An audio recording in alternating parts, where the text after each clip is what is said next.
All right, let's talk about sleep. Today, we're going to completely transform how you think about it. And we're not going to use some complicated theory, but a simple, super powerful checklist that's all about helping you wake up feeling genuinely refreshed and, ready to take on the day. You know that feeling, right? We've all been there. You get what feels like a full night's sleep, but you still slam that snooze button feeling like you could just sleep for another 8 hours. It's so frustrating.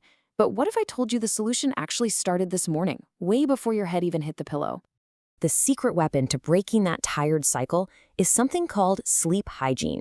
And no, it has nothing to do with being cleaner. It's all about building a clean, consistent routine. Think of it as a set of really powerful daily habits that get your mind and body ready for that deep, restorative sleep you're craving night after night. Now, if you take away only one thing from this, let it be this. Consistency is king.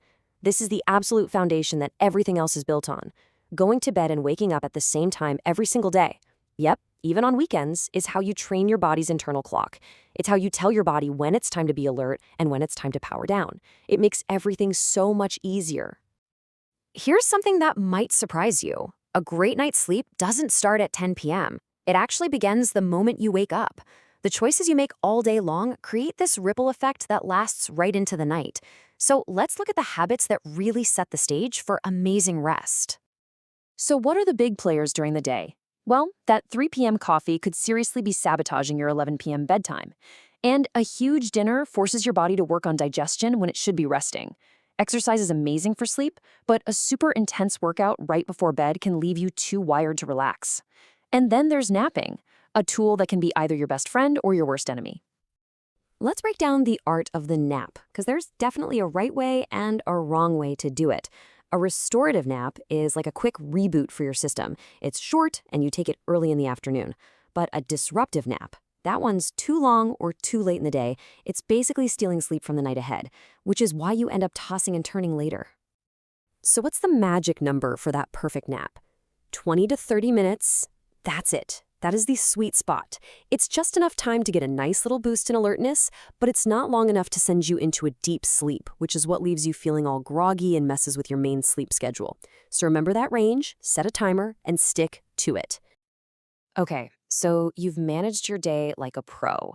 Now we're entering what is probably the most critical period for sleep success, that hour right before the lights go out. This isn't just about killing time. It's an active process. It's about signaling to your brain and your body that, hey, we're powering down now. So here's the blueprint for about 30 to 60 minutes before bed. First, ditch the devices. The blue light from your phone or TV is a major signal to your brain to stay awake. Second, start a calming ritual. Read a physical book, jot down some thoughts in a journal, meditate, whatever chills you out. And finally, you're going to prepare your sanctuary. Let's talk about that room. Your bedroom shouldn't just be a place where you happen to sleep. No, it needs to be a true sanctuary, an environment that is optimized for one thing and one thing only: incredible, deep rest. There are 3 pillars to creating the perfect sleep environment. First, keep it cool. Your body temperature actually needs to drop to initiate sleep, and a cool room helps that happen. Aim for around 18 to 20 degrees Celsius, which is about 65 to 68 Fahrenheit. Second, make it dark. And I mean really dark as possible. Blackout curtains are a game changer. And third, keep it quiet. Use earplugs or a white noise machine to block out any little noises that might wake you up. And finally, let's talk about something that seems obvious, but we often overlook: just being comfortable.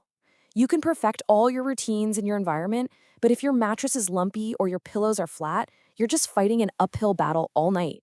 Seriously, investing in a comfortable mattress, pillows that actually support your neck, and some breathable bedding isn't a luxury. It is a core part of getting great sleep.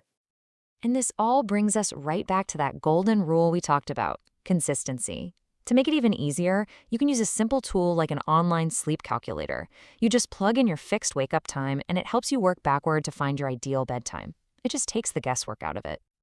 So, from your morning coffee to your cool, dark room, I know it can feel like a lot, but don't get overwhelmed. You do not have to do everything at once. Just ask yourself this: what is the one change, just one thing, that you will make tonight to start your journey to better sleep?